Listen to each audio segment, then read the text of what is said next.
नमस्कार। आज हमारे साथ हैं para Olympic gold medallist Devendra Jhajharia ji, जिन्होंने अपने लंबे खेल कैरियर में हमें बहुत बार गौरवान्वित होने का अवसर प्रदान किया है। आप भारत सरकार के सर्वोच्च खेल रत्न अवार्ड जो मेजर ध्यानचंद जी के नाम से दिया जाता है उससे सम्मानित हैं।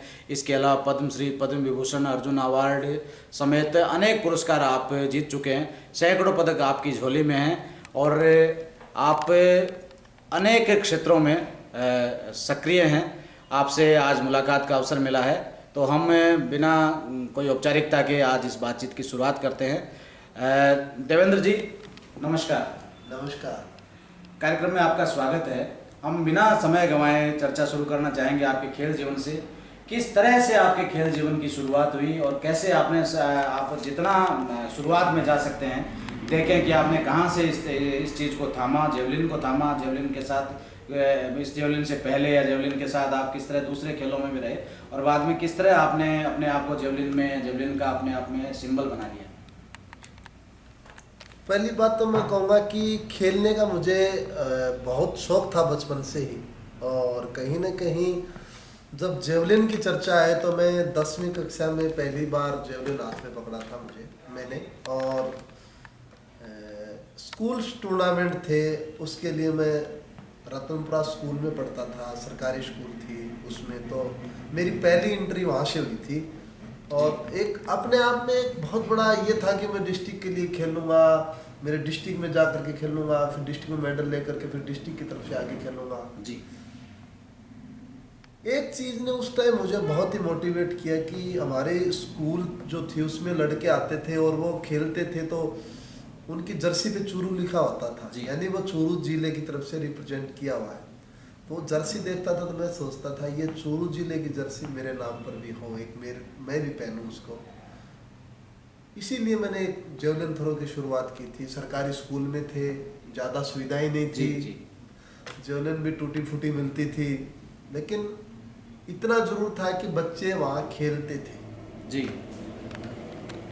जब आपने खेल की शुरुआत की और पहली बार आपने इसे अपने आप में जेवलिन थामा, उस समय क्या आपको लगता था कि आप इस तरीके से एक दिन जो है देश का नाम रोशन करेंगे? आपके नाम पे तीन जो है ओलंपिक मेडल हैं और देश का जो सबसे बड़ा पुरस्कार आपको मिला है, इतना मान सम्मान आपको इस नाम से मिलता है, क्या आपने उस समय सोचा था कि आप इस मुकाम को छुएंगे? नहीं, मैंने मेरी लाइफ में नहीं सोचा था कभी भी।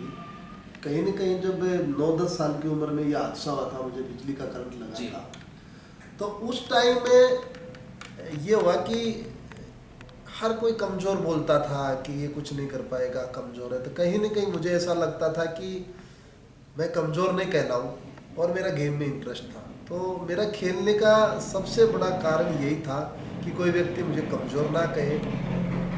और मैं कभी भी मेरी लाइफ में ओलंपिक मेडल की नहीं सोचा था उस टाइम। तो विशेष तौर पे मैं ये सोचता था मैं डिस्ट्रिक्ट का चैंपियन बनूँ या स्टेट मेडल लूँ, ये मेरी ज़रूर थी, मैं इतना ही जानता था। धीरे धीरे मैं आगे जैसे ही बढ़ता गया, मेरे दुनिया में बाहर निकला, मैं स्टेट लेवल पे गया, नेशनल लेवल पे गया, तब मुझे पता चला कि एशियन गेम्स भी होते हैं, ओलंपिक्स भी होते हैं। तो कहीं न कहीं आगे जाने के लिए मेरे अंदर ये आया कि मुझे और आगे बढ़ना है। तो ओपनिंग में बस इतना था कि खेलना अच्छा लगता है, खेल बहुत अच्छा है, इतना ही था मेरी लाइफ। जी, एक शुरुआत के बाद, राष्ट्रीय स्तर पर एक शुरुआत के बाद, पदक जीतने के बाद आप जब एथेंस पैरा ओलंपिक के लिए रवाना हो रहे थे, आप कई बार उन घटनाओं का जिक्र भी करते हैं, तो कैसा आपने महसूस किया कि जब आपने क्वालिफाई किया, अपने गाँव छोड़ा, फिर आप एयरपोर्ट पर जब आप खड़े थे, तो किस तरह की यादें आपके मन में है? क्या ख्याल आपके मन में उस समय रहे होंगे? उस टाइम पैरा स्पोर्ट्स को कोई जानता नहीं था, बहुत कम लोग जानते थे जी। और क्योंकि पैरा स्पोर्ट्स की कोई अचीवमेंट नहीं थी, हमारे पैरालंपिक में मेडल नहीं आते थे, खाली हाथ आते थे हम, तो गवर्नमेंट भी ज़्यादा कोई रिकॉग्निशन नहीं देती जी। लेकिन जब मैं 2004 में एथेंस जा रहा था तो कहीं न कहीं 2003 के अंदर ब्रिटिश ओपन एथलेटिक्स चैंपियन थी, उसमें मैंने पैरालंपिक की क्वालिफाई की थी जी और वर्ल्ड रिकॉर्ड के साथ किया। तो मेरा सबसे बड़ी दावेदारी थी और मेरी वर्ल्ड रैंकिंग 1 चल रही थी। तो हमारा कैंप लगा कर्नाटका में और कैंप से मैं वापस आया जी। तो जब वापस आया घर पे और मेरे को दिल्ली जाना था, तो मुझे पिताजी छोड़ने गए थे जी। दिल्ली, मुझे आज भी याद है। और मुझे सादुलपुर राजगढ़ में पिताजी मिले जी और मैं घर पे था तो उनको कोई काम था तो राजगढ़ से चलेंगे, मैंने कहा ठीक है।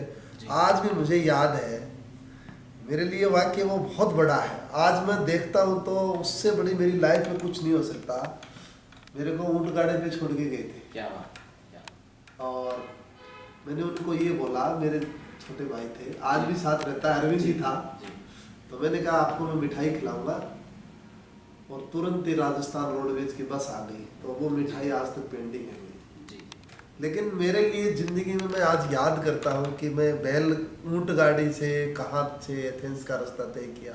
जी जब मैं जा रहा था और जब मुझे वो किट मिली इंडिया के होटल में, और पिताजी जब मेरे साथ बात कर रहे थे, लास्ट में उन्होंने एक बात कही थी मुझे कि देख, यहाँ तो मेडल जीतेगा तो याद करेंगे लोग, जी यदि मेडल नहीं जीतेगा तो कोई याद नहीं करेगा आपको। जी एक बाप भी कह सकता है ये बात, एक कोच भी कह सकता है, जी क्योंकि कोच को पूरा पता होता है और बाप अपने बेटे को ऊंचाई पे देखना चाहता है। वो उन्होंने बाद में बताया, इसलिए बोला कि मुझे उम्मीद थी मेडल जीतेगा, लेकिन मैं ये चाहता था कि पैरा स्पोर्ट्स को यहीं से जाना जाएगा। जी यदि आप मेडल जीतोगे तो पूरी दुनिया में पैरा स्पोर्ट्स को, इस देश में जाना जाएगा कि पैरा स्पोर्ट्स क्या होता है। और मेरे लिए सबसे बड़ा दिन वो था कि मैं कॉलेज से पास आउट हुआ ही था उस टाइम, और जब मैंने 18 सितंबर 2004 की बात है, जब ओपनिंग सेरेमनी हो रही थी, जी ओपनिंग सेरेमनी में मैं इंडिया टीम का ध्वजवाहक बना, कैप्टन बना। जी, जी। छोटी सी उम्र में पूरे देश का प्रतिनिधित्व करना मेरे लिए बहुत बड़ी बात जी। थी। भाई 200 देशों में आप देश का झंडा लेके बिल्कुल फ्रंट में आप चल रहे हो। उस दिन मैंने ये सोचा था, ओपनिंग सेरेमनी थी वो, और जी। एथलेटिक्स स्टेडियम में थी। मैंने कहा मेरे देश का राष्ट्रीय गान यहाँ मैं बजवाऊंगा। जी जी और 3 दिन बाद में वो इवेंट हुआ मेरा, मैंने गोल्ड मेडल भी जीता जी। और वर्ल्ड रिकॉर्ड ब्रेक किया। निश्चित रूप से आपने जो किया वो एक खिलाड़ी के लिए हमेशा, हर किसी के लिए एक सपना होता है, वो किया। एक बहुत ही एक ऐसा बालक जिसे कमज़ोर कहा जाता था और चिढ़ाया जाता था, उससे लेके आपने इतना सफ़र तय किया जिसमें आप बहुत सारी चीज़ें आपने पहली बार की है। बहुत सारी चीज़ों में आपने भारत के लिए पहली बार वो चीज़ें की है, बहुत सारी चीज़ें दुनिया में आपने पहली बार की है।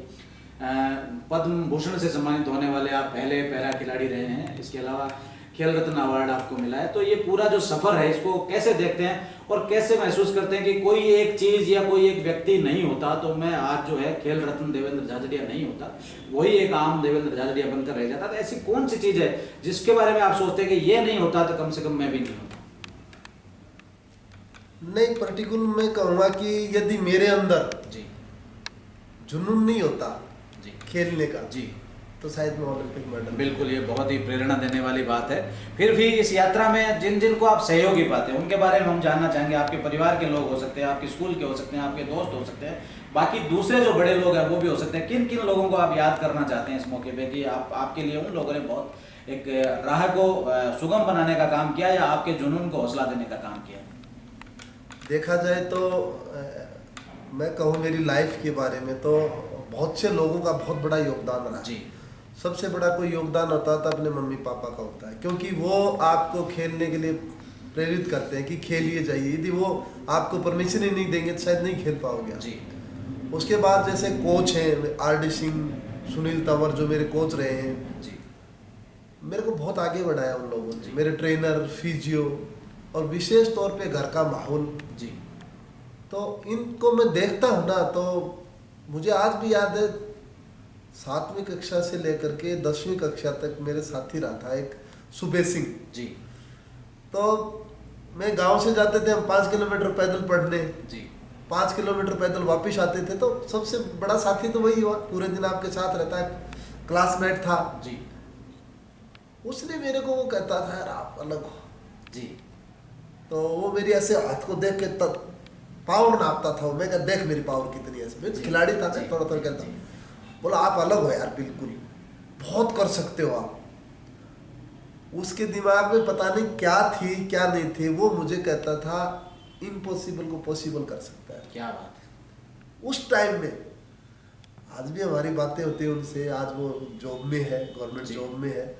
लेकिन कहीं न कहीं आज मैं बहुत बड़े लोगों का नाम लूंगा तो शायद हर कोई जानता होगा जी, उनको तो। जी, जी। लेकिन मैं उन लोगों को आज याद कर रहा हूँ इस इंटरव्यू के माध्यम से कि जिन्होंने रियल में मेरे को, मैं बिल्कुल फर्श पे था उस टाइम, उन लोगों ने मुझे हौसला दिया। वो मेरे लाइफ का सबसे बड़ा पल था। बिल्कुल। तो भाई रहता है साथ में, सभी जानते हैं, अरविंद जी। रहता है। अरविंद आज से 25 साल पहले भी साथ ही था, आज भी साथ है। जी। तो ज़्यादा बदलाव नहीं आया हम में, और आज भी वैसा ही काम करता है वो जो 25 साल पहले मेरे लिए करते थे। क्योंकि हम एक साथ स्पोर्ट्स करते थे। तो जैसे मेरे को बेंच प्रेस लगानी होती थी, जी। तो सिंगल हाथ से ऐसे बेंच प्रेस नहीं लगा सकते आप। जी। तो एक साइड हाथ से वो पकड़ता था, एक से मेरे को बेंच प्रेस लगवाता था। कई एक्सरसाइज ऐसी थी जो नहीं कर पाते थे, जी। सुविधाएं नहीं थी हमारे पास। और सुविधाओं की बात करूँ तो फिर मैं उसी टॉपिक पे आता हूँ कि हमारे पास वेट ट्रेनिंग करने के लिए वो नहीं होते थे, जी। इक्विपमेंट नहीं होते थे। तो हम क्या करते थे, साइड में रोड थी हमारे पास, तो हम जो चक्की आती है ना अपने आटा वाली, जी। उसके 2 पार्ट लगाते थे और उससे हम एक्सरसाइज करते थे। आज भी वो पड़ा है वहाँ पे शायद घर पे। तो ये चीज़ें मेरी लाइफ की मैं बहुत बड़ी मानता हूँ जी, चीज़ों को, जी। क्योंकि आपने ऐसे ग्रास रूट से निकले हो जहाँ जीरो फैसिलिटी थी। बिल्कुल। आप निश्चित रूप से कुदरत हर किसी को यूनिक बनाकर भेजती है, हर किसी में ऐसी क्षमता भी होती है। आपने उस क्षमता को पहचाना। हमारे बहुत सारे युवा हैं जो खेलों में या दूसरे किसी फील्ड में अपना करियर बनाना चाहते हैं, लेकिन उनका सीधा सीधा एक चीज़ होता है कि उनको कोई दिशा दिखाने वाला नहीं है, उनके पास संसाधनों की बहुत कमी है। ये बहाना हर किसी के पास होता है कि हमारे पास संसाधन नहीं है, किस तरीके से ये चीज़ें करें। आप उसी स्थितियों से उबर कर जो है वो इस यहाँ तक पहुँचे हैं। आप युवाओं के लिए क्या कहना चाहेंगे कि किस तरह वो जो है ये संसाधन नहीं होने वाली बात है उसको मैनेज कर सकते हैं, या संसाधन नहीं होना सिर्फ एक बहाना है, या वास्तव में ये स्थिति है कि संसाधनों की कमी है, या संसाधनों की कमी है तो किस तरीके से वो लोगों का सहयोग जुटा सकते हैं, संस्थाओं का, सरकार का, किस तरीके से वो जुटाकर उस संसाधनों की कमी वाला जो बहाना है उससे वो बाहर आ सकते हैं? नहीं, आज से 30 साल पहले बिल्कुल भी संसाधन नहीं थे। उसके अकॉर्डिंग आज बहुत कुछ है।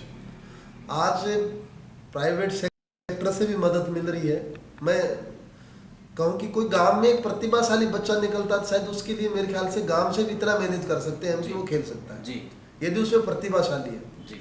दूसरी चीजें मैं कहूँगा कि जैसे बहाना बहुत बड़ी, अपने आप में बहुत ही बड़ा नाम होता है ये। अरे कौन जीतने देता है, सिफारिशें चलती हैं।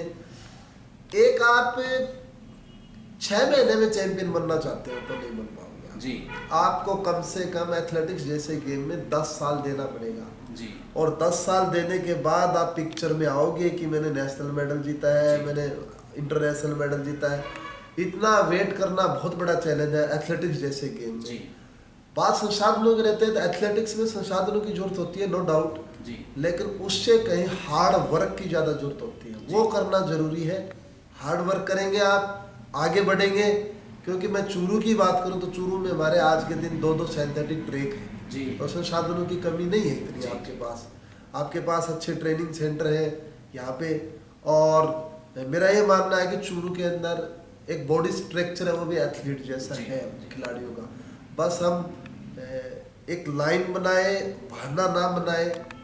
बहुत से बच्चे तैयारी करते हैं अलग अलग फील्ड में, तो वो कहते हैं नहीं कौन नंबर आने देगा, बहुत सिफारिशें चलती हैं, ये होता है वो होता है। कितने बहाने लेके आते हैं वो जी। जबकि सिर्फ एक ही बोलना आता है कि भाई मेरे को तो नंबर 1 आना है, वो कैसे आना वो देखूंगा। इतना एक छोटा सी बात है, लेकिन उसके लिए मेहनत करनी पड़ेगी।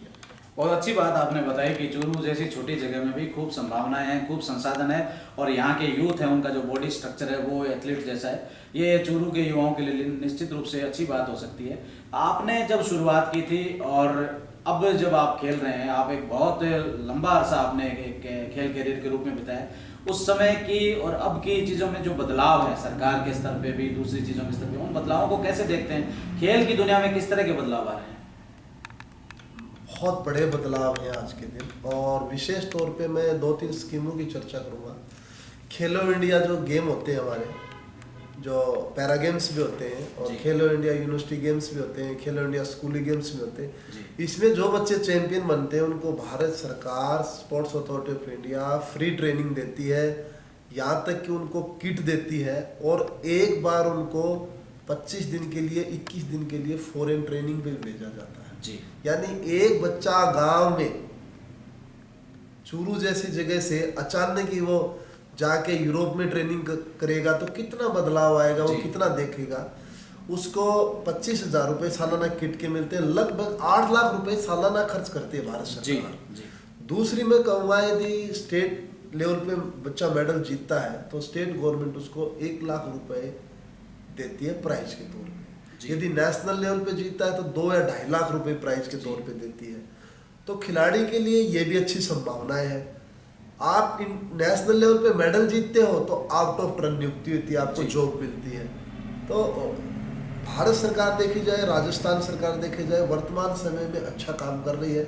लेकिन एक बड़ा जो बदलाव किया है स्पोर्ट्स में वो लास्ट लगभग 7-8 साल में तो बहुत बड़ा बदलाव हुआ है। वो ये हुआ है कि स्पोर्ट्स साइंस को हमने स्पोर्ट्स में इन्वॉल्व किया भी। जी। और भारत में पहले से हम उसमें पिछड़े हुए थे। आज आप देख रहे होंगे कई बार कितनी खुशी होती है जब प्रियंका चौधरी जब मेडल जीत रही थी तो उसने क्या किया, सेकंड पे चल रही थी, उसने लास्ट टाइम में फिनिशिंग में मारा। जी। करोड़ों लोग देख रहे थे एशियन गेम में। जी। तो उस इवेंट को देख करके ऐसे लगता था कि क्या कमाल कर दिया, कितने लोगों को खुशी मिली। जी। वो खुशी मिलने का कारण ये था, उसके पीछे स्पोर्ट्स साइंस थी बहुत बड़ी। वो ये थी, उसके साथ साइकोलॉजिस्ट थे, उसके साथ न्यूट्रिशन थे, उसके साथ फिजियोथेरेपिस्ट थे। उसको इतना तैयार करके भेजा गया था इंडिया से कि वो किसी से भी फाइट कर सकती है। जी। तो ये बहुत बड़ा बदलाव है भारत में वर्तमान समय में। जी। आपने निश्चित रूप से एक बड़ा सफ़र तय किया है, लेकिन इस सफ़र में आप लग्जरियस लाइफ आज जी सकते हैं, बड़े बड़े लोगों से आप मिलते हैं, बड़े बड़े कार्यक्रमों में आप भाग लेते हैं, बहुत व्यस्त आपका शेड्यूल रहता है। क्या ऐसी चीज़ है जिसको आप आज मिस करते हैं कि देवेंद्र झाझड़िया बहुत बड़ा आदमी बन गया, बहुत सारी चीज़ें आज हैं, लेकिन ऐसी कौन सी चीज़ है, ऐसी कोई बात हो, ऐसी कोई चीज़ हो, ऐसा कोई व्यक्ति हो जिसको या जिसके साथ को या जिन चीज़ों को आप मिस करते हैं, उनके बारे में हम जानना चाहते हैं। बिल्कुल, थोड़ा सा समय कम मिलता है लाइफ में। ये है कि बचपन के जो दोस्त हैं कई बार उनके फ़ोन आते हैं, कई बार उनसे मिलने का मन भी करता है कि 10वीं में वो साथ पढ़ते थे, 12वीं में कॉलेज स्टूडेंट में हम साथ कैंटीन में बैठते थे, तो उनसे मिलने का मन करता है, लेकिन इतना समय नहीं मिलता है और कुछ समय की पाबंदियां भी होती हैं क्योंकि आपके शेड्यूल चलते हैं, आपके ट्रेनिंग प्लान चलती है, कुछ कार्यक्रम और भी लेते हैं। तो इन वजह से मैं उन लोगों को बहुत मिस करता हूँ जो उस समय मेरे साथ कोई नहीं था, वो लोग मेरे साथ थे, दिल से थे वो लोग साथ, तो उन लोगों को मैं बहुत मिस करता हूँ आज। अपने पूरे जीवन का ऐसा कोई अनछुआ पहलू, ऐसी कोई घटना, ऐसी कोई बात जिसको आप याद करते हैं आज इस मुकाम पे खड़े होकर? देखा जाए तो पूरी लाइफ में एक स्टोरी ऐसी है मेरी लाइफ की कि सब कुछ खोया 9 साल की उम्र में, स्ट्रगल संघर्ष किया, फिर सक्सेस की तरफ आए जी। और सक्सेस के बाद मैं तो खुश तो नहीं लेता नाम ये, लेकिन लोग लेते हैं नाम, पता नहीं मुझे ये है या नहीं है कि सेलिब्रिटी बन गया फिर, हालांकि मेरे तो लाइफ में कोई बदलाव नहीं जी।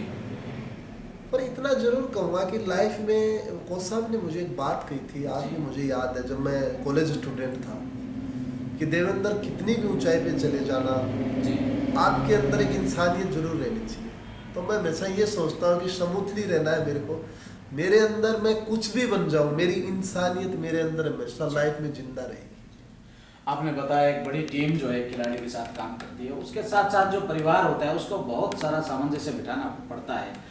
आपकी पत्नी मंजू जी एक बहुत अच्छी खिलाड़ी रही हैं, वो भी आपके इस सफ़र में निरंतर साथ हैं, और दूसरा भी परिवार को किस तरह से समायोजित करना पड़ता है, और आप भी अपने टाइम को किस तरीके से देखते हैं, और परिवार किस तरह से इसमें आपकी यात्रा में योगदान कर रहा है, या कोई भी परिवार किसी व्यक्ति की यात्रा में किस तरीके से अपना योगदान कर सकता है, उसके बारे में क्या कहें? बिल्कुल, मेरा एथलेटिक्स गेम लोगों को ऐसा लगता है कि मेरा व्यक्तिगत गेम है, इंडिविजुअली गेम है, खाली मुझे जेवलिन थ्रो करना है। मेरे पास एक टीम होती है प्रॉपर, और उस टीम के साथ मुझे काम करना पड़ता है। एक स्पोर्ट्स की टीम होती है जो कि मेरे साथ कोच रहता है, मेरा फिजियो रहता है, मेरा ट्रेनर रहता है, मेरा मसाजर रहता है, साइकोलॉजिस्ट भी होते हैं, लेकिन मुझे आज तक इतनी ज़्यादा जरूरत नहीं पड़ी साइकोलॉजिस्ट की, क्योंकि लाइफ का एक ही सिस्टम है अपना कि ज़िंदगी में खोने के लिए कुछ नहीं है अपने पास। तो साइकोलॉजिस्ट की ज़्यादा जरूरत नहीं पड़ी मुझे लाइफ में जी।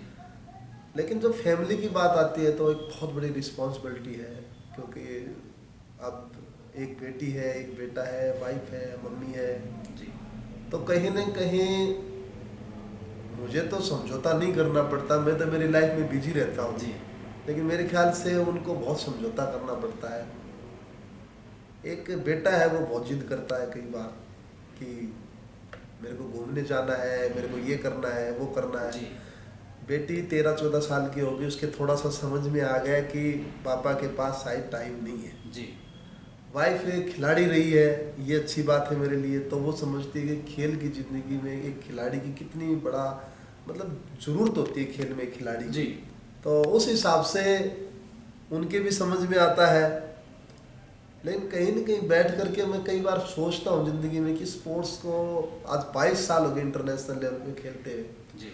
मेरे ख्याल से ज़िंदगी का मैंने स्पोर्ट्स को सब कुछ दे दिया, सबसे मैंने मेरी लाइफ में समझौता कर लिया। जी। चाहे मेरे फ्रेंड सर्किल हो, चाहे मेरा परिवार हो, चाहे मेरा और कुछ हो, लेकिन मैंने मेरी ज़िंदगी में खेल से कोई समझौता नहीं किया। खेल मतलब प्राथमिकता मेरी लिए लाइफ। आप देवेंद्र जी बड़े बड़े लोगों से मिलते रहे, चाहे फिल्म स्टार हों, चाहे वो खेल के स्टार हों, चाहे राजनीतिक स्टार हों, बहुत बड़े बड़े लोगों से आपकी मुलाकात होती है। आपने अपने जीवन में बहुत सारे लोगों से मुलाकात की, हस्तियों से मुलाकात की। जिन लोगों से मिलना दूसरे लोगों के लिए एक सपना रहता है, वो लोग आपसे मिलते हैं। तो आप किसी एक व्यक्ति का नाम बताइए जिसको आप अपना आदर्श मानते हो, या जिनके जीवन का या जिनके बातों का आप पे बहुत अच्छा असर पड़ा हो, और जिसको आप मानते हो कि उनकी बातों ने मुझे बहुत प्रभावित किया। किसे अपना आदर्श मानते हैं? मैं स्पोर्ट्स में देखा जाए तो मैं सचिन से कई बार मिला हूँ जी। और सचिन की जो उनकी बैठ करके बातें करते हैं तो ऐसे लगता है कि बड़ा सच्ची बात बोलता है वो। जी। और बड़ा ट्रू मैन है, सच्चा इंसान है, बिल्कुल फॉर्मेलिटी नहीं है। जी। तो ऐसा लगता है कि यार इतना बड़ा महान खिलाड़ी जिसे भारत रत्न मिला है, बिल्कुल। वो इतनी कंफर्ट लाइफ जी रहा है, जी। अपने प्रति इतना विचार प्रकट कर रहा है। मेरे को पहली बार मिला तब कहा, देवेंद्र इतनी बड़ी उम्र में जी। ये मेडल कैसे जीता यार, मेरे को बताओ ऐसे ऐसे क्या एक्सरसाइजें की। तो मैंने बताया उनको, मैंने ये एक्सरसाइजें थी की, अलग अलग बताई मैंने, थेरापीट एक्सरसाइज ये की। जी। बोलो लास्ट का 5 साल का गेम मैंने इन्हीं एक्सरसाइज से चला है मेरा। जी। तो अच्छा लगता है। और कहीं न कहीं मैं पॉलिटिकली देखा जाए तो आज के दौर में प्रधानमंत्री नरेंद्र मोदी जी का जी। जो विजन है, जी। काम करने का उनका तरीका है, जो प्लानिंग है, आउटस्टैंडिंग है, लाजवाब है, इसमें कोई शक नहीं है। क्योंकि चाहे स्वच्छ भारत अभियान देख लिया जाए, चाहे कितने भी आप कनेक्टिविटी पे काम देख लीजिए, फॉरेन विदेश पॉलिसी देखें हम, तो उसमें बड़ा शानदार काम हो रहा है। तो मुझे ऐसा लगता है कि 10 साल में जो इन्होंने कार्य किया है, मैं बहुत बड़ा प्रभावित हूँ इनसे। जी। सचिन तेंदुलकर का आपने जिक्र किया, और हमारे लिए बड़ी बात है कि आपको भी पैरा स्पोर्ट्स का सचिन तेंदुलकर ही कहा जाता है। आपने पैरा स्पोर्ट्स को इतना लोकप्रिय बनाया, इतनी ऊंचाइयां दी, इतनी उपलब्धियां आपके नाम हैं, और बहुत खुशी की बात है कि सचिन तेंदुलकर का जो गेम है क्रिकेट, उसको जो है 2028 के ओलंपिक खेलों के लिए जो है क्रिकेट को भी शामिल किया गया है। तो इसे आप किस नज़रिए से देखते हैं? बिल्कुल, ये बहुत ही अच्छी बात है हमारे लिए, भारत के लिए जी। क्योंकि क्रिकेट भारत में दुनिया का सबसे लोकप्रिय गेम इंडिया में ही है क्रिकेट। जी। और कहीं न कहीं क्रिकेट को ग्लोबलाइजेशन रिकॉग्निशन देने के लिए ओलंपिक में आना जरूरी था, क्योंकि क्रिकेट 10-15 कंट्रियां किसी टाइम में खेलती थी, लेकिन जब T20 आया है, जी। T20 के बाद में दुनिया में बहुत जगह खेलने लग गए इस गेम को, और उसको देखते हुए इसको 2028 ओलंपिक में शामिल किया है। और मैं मानता हूं कि भारतीय टीम इसमें बहुत शानदार परफॉर्मेंस देगी, प्रदर्शन करेगी, और ओलंपिक जैसे गेम में क्रिकेट का शामिल होना हमारे लिए बहुत बड़ी उपलब्धि है, क्योंकि हमारे देश में गली मोहल्ले में जी। यदि आपके पास कुछ मिले या ना मिले, पर एक बैट जरूर मिलेगा। ऐसे गेम को शामिल करना बहुत बड़ी बात है। एक बार फिर हम युवाओं की तरफ बढ़ते हैं। जो युवा खेलों में आना चाहते हैं, अपना करियर बनाना चाहते हैं, उनके लिए क्या कहना चाहिए? सबसे पहले तो मैं ये कहूँगा कि आप स्पोर्ट्स में करियर बनाए, नो डाउट, लेकिन आप स्पोर्ट्स में आपके अंदर जुनून होना जरूरी है। यदि जुनून नहीं है तो आप स्पोर्ट्स नहीं कर पाओगे, क्योंकि आपको हर जगह चैलेंज मिलेंगे। आप बहुत अच्छा कर रहे हो, आप स्टेट नेशनल खेलने जा रहे हो और 5 दिन पहले आपकी इंजरी हो गई जी। तो वहाँ आपको निराश नहीं होना है कि मैं क्या कर सकता था, मैं तो बेस्ट तैयारी में था लेकिन इंजरी हो गई मुझे। हालांकि पढ़ाई में ऐसा नहीं होता कभी, भाई आप तैयारी कर रहे हो कोई ज़्यादा बदलाव नहीं होगा, लेकिन स्पोर्ट्स में बहुत अप एंड डाउन होते हैं। जी।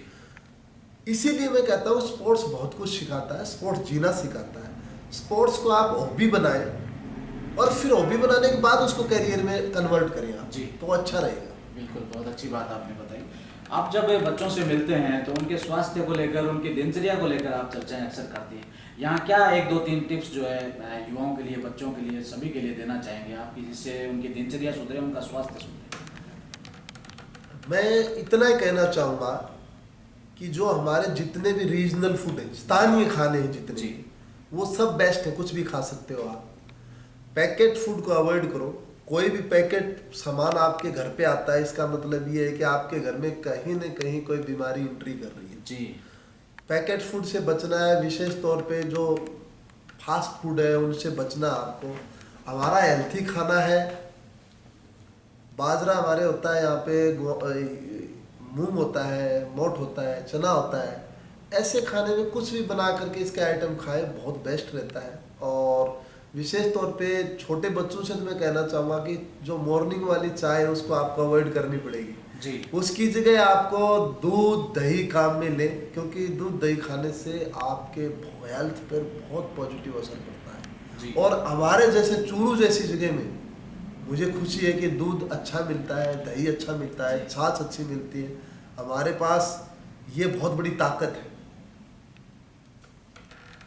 अब देवेंद्र जी, हम अपने अंतिम सवाल की तरफ बढ़ते हैं कि आपकी भविष्य में क्या योजना है, किन टूर्नामेंट्स की आप तैयारी कर रहे हैं, आगे आप जीवन में टूर्नामेंट्स के बाद, खेल और खेल के बाद क्या करना चाहते हैं, उस पर एक चर्चा करना चाहिए। बिल्कुल, मैं खेल के अंदर अभी पैरालंपिक जो 24 में होने वाले हैं पेरिस में, उनके अभी क्वालिफाई राउंड स्टार्ट हो गए हैं। तो मेरा टारगेट ये सबसे पहले तो मैं क्वालिफाई करूं और पैरालंपिक के लिए फिर मैं पार्टिसिपेशन करूं। अगस्त लास्ट में पेरिस में हो रहा है। मेरा हमेशा एक ही टारगेट है और वो पहले भी रहा, आज भी है, आगे भी रहेगा, कि जितनी भी मेरी लाइफ है जी, वो लाइफ मैं देश के लिए मेरी समर्पित रखूँगा। देश के लिए जो भी अच्छा काम होगा मैं वो काम करूँगा। मेरी जितनी भी आगे की जो भी प्लानिंग रहेगी वो देश हित में रहेगी। जी जी देवेंद्र जी, बहुत शुक्रिया। आप निश्चित रूप से जो क्वालिफाई है वो तो आपके लिए केवल एक औपचारिकता मात्र है। निश्चित रूप से आप क्वालिफाई भी करेंगे और देश को जो है अगला ओलंपिक गोल्ड मेडल भी आप दिलाएंगे। हम सभी की शुभकामनाएं आपके साथ है और निश्चित रूप से आपने अपने आप को इतना तैयार कर लिया है कि ओलंपिक गोल्ड मेडल आपके लिए बहुत ही सामान्य सी बात हो गई है। आप निश्चित रूप से अधिक मेडल जीतें और दूसरे खिलाड़ियों के लिए, हम सभी के लिए प्रेरणा के स्रोत बने और आप हमेशा खुशहाल रहें, आपका भविष्य उज्जवल हो, ताकि हम और ज़्यादा आपसे प्रेरणा लगें। आप इस इंटरव्यू के लिए आए देवेंद्र जी, आपका बहुत बहुत धन्यवाद।